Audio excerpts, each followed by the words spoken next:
Hello, and welcome to the first pre record for the Britain a Racial Nation module. And what I'm going to be doing in this recording is letting you know what we're going to be talking about in weeks 2 and 3. I'm going to tell you what you need to read before you go to your seminars and what kind of things you'll need to look into, what things we're going to be talking about over the next few weeks.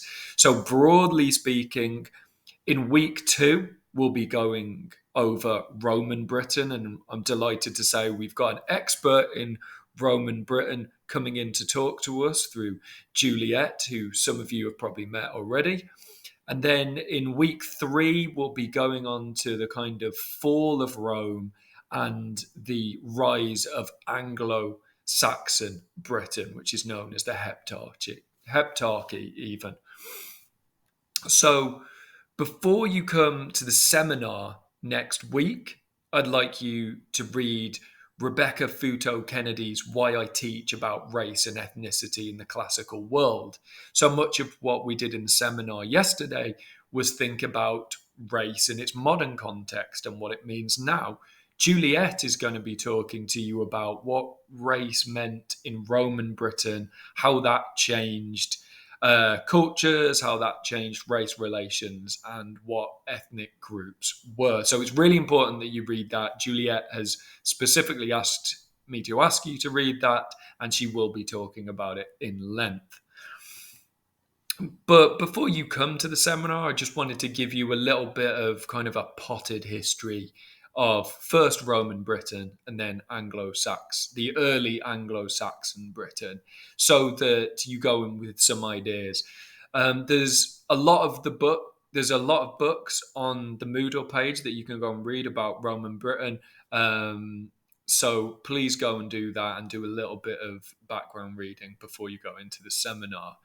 But I'm going to pick up where we left off in the seminar, which is where we had Gallic, barbarian, Celtic tribes moving from what is now France and Belgium to England and beginning to establish permanent towns and settlements on the coasts and defeating the Bell Beaker culture that had preceded it. So, really, Britain is a mixture of this kind of Bell Beaker culture and Celtic culture. And what happens from 55, 54 BC onwards is that slowly but surely Rome, the Roman Empire, begins to take over Britain, and that becomes the dominant culture for some time.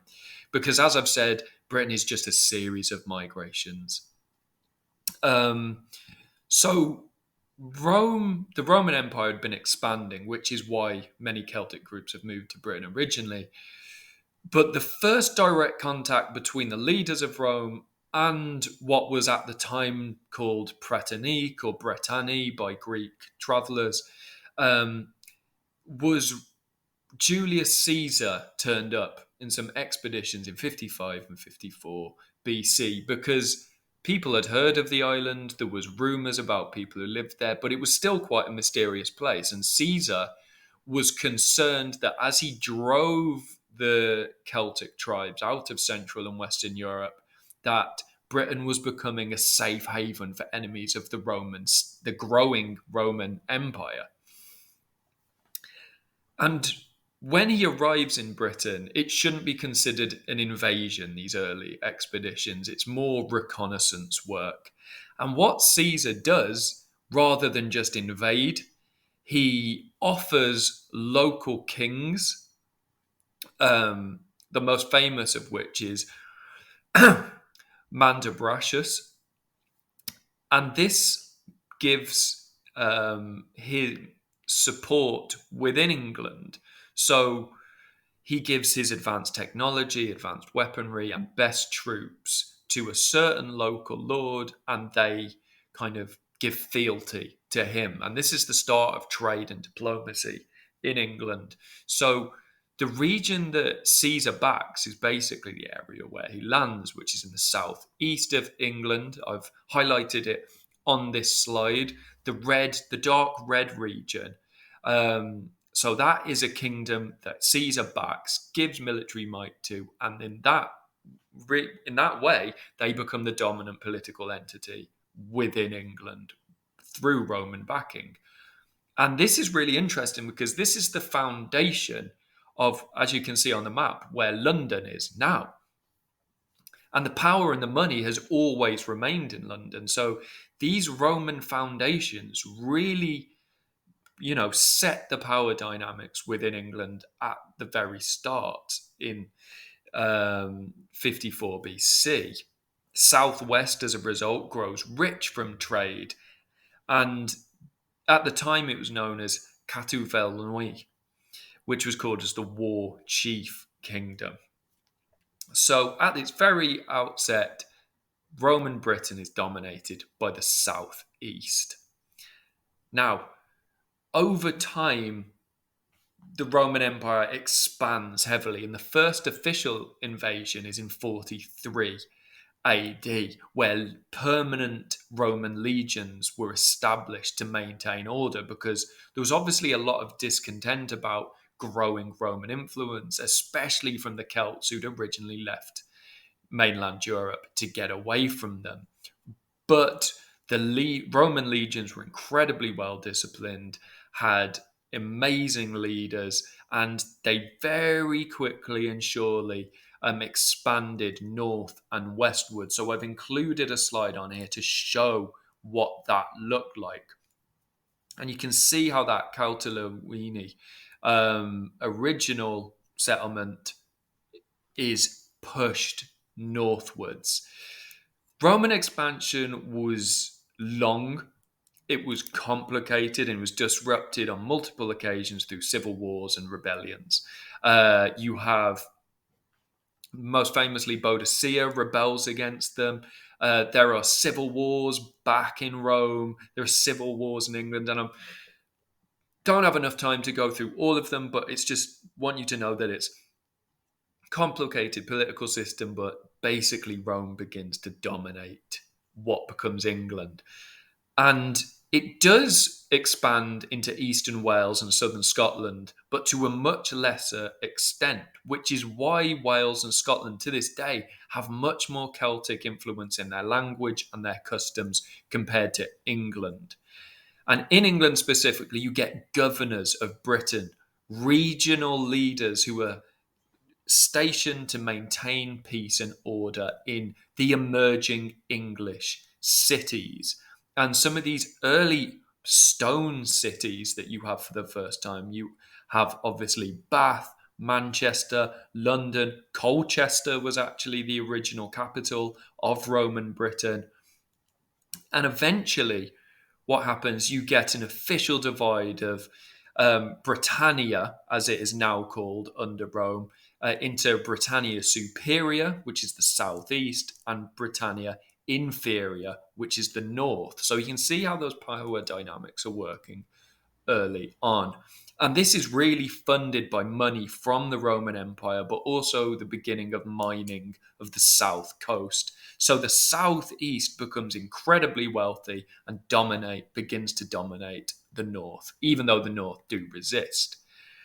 And one of the biggest legacies of Roman Britain is the infrastructure. So I've talked a lot about how there was no unified English kingdom. This is where the different regions of England start to get joined up, which is important in creating a national identity or an ethnicity or a race, or however you want to define Englishness in this time period. So I've got a slide here, and you can see the infrastructure changes massively. And this is basically the basis for many of the motorways. Many of these Roman roads have continued to define what the infrastructure of England looks like. So this is where you see England beginning to form. And you can see in Wales, there's much less infrastructure. Same is the case above north of Hadrian's Wall. So England is forming while Scotland and Wales remain separate. The other cultural important legacy of the Romans is the beginning of the changings of religion. There are references to Britain being a more Christian country in 200 AD. We see wooden Christian churches for the first time that can be dated to the 3rd and 4th centuries, such as the one in Lincoln. Christian graveyards appear in the 4th century. Organized dioceses appear, councils of bishops, and really bureaucracy is introduced by the Romans. Local councils, local religious groups, dioceses. So Britain begins to be organized for the first time. And in 391, Christianity is made the official religion of Rome for the first time. However, this isn't massively popular in Britain to begin with, and large parts of the country still remain polytheistic and pagan. But this lays the foundations of Christian England. A few more of the legacies that I wanted to talk about that we'll discuss in the seminar. One, Latin becomes more popular in England. Common Britannic is still the most dominant language, but Latin, the foundations of Latin in the English language are introduced in this time period. You get aqueducts created for the first time so that water supplies can be moved over large distances and begin to inhabit regions that couldn't have been before. I've mentioned the complicated local government systems. Tax revenue systems were established. A much more familiar English society is established under Rome. So when we think about, what it being England is, the foundations were very much Italian. You also get the fact that loyal citizens who live on the Britannia Islands were granted Roman citizenship. So it is being engulfed by a Roman Empire. We often think of the British Empire, but at first England was just a vassal state of the Roman Empire, and those who were loyal were granted power. So social groups form. And it's really interesting in that the main cities of Roman Britain, like London, like Manchester, are incredibly multicultural because the Roman Empire was multicultural. People from the Middle East and Africa live in what is known as Londinium, which becomes London eventually. So they would be Roman citizens, and in many ways, they would have had a higher standing than some of the pagan northerners who refused to be a part of it. So race is a really interesting thing in Roman Britain and much more multicultural than you might first think.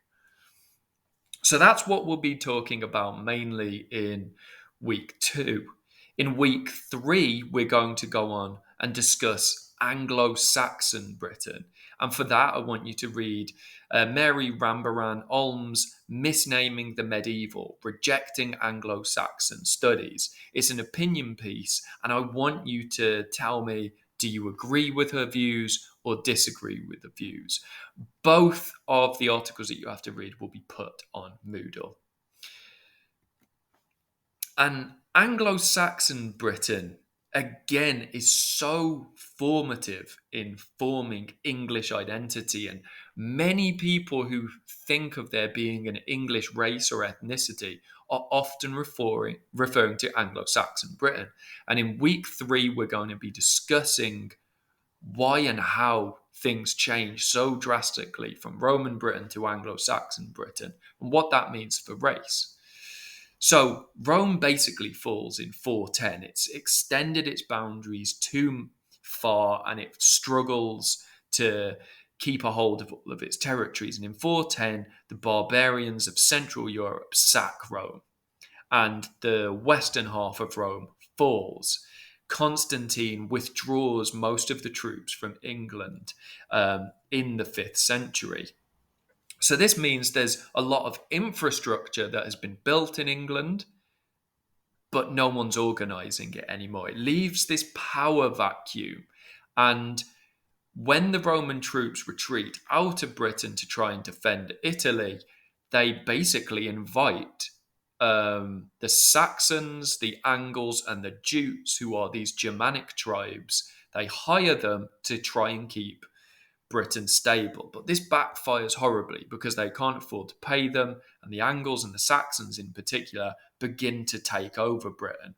So when we think of English culture, it's got these Italian infrastructure foundations that are then inhabited by German groups.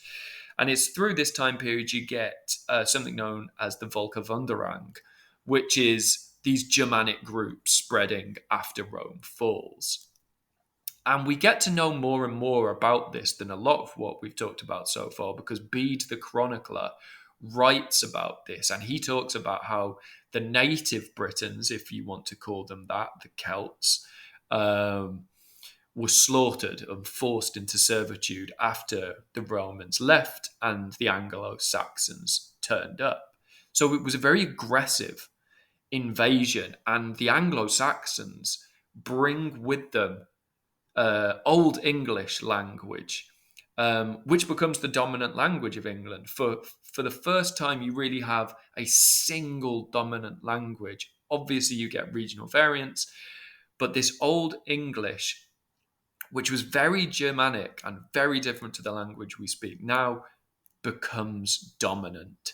And as we spoke about in the first session, language is an important unifier when people are creating an ethnic group.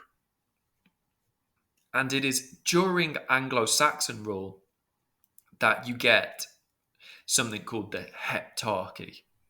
So you have a series of 7 main kingdoms in England, all with unique kind of identities. And what I want you to do before you have the seminar with me is look at these different kingdoms, compare and contrast them, think about their tradition, cultures, and races that exist there, and which one is the most English, for the want of a better term.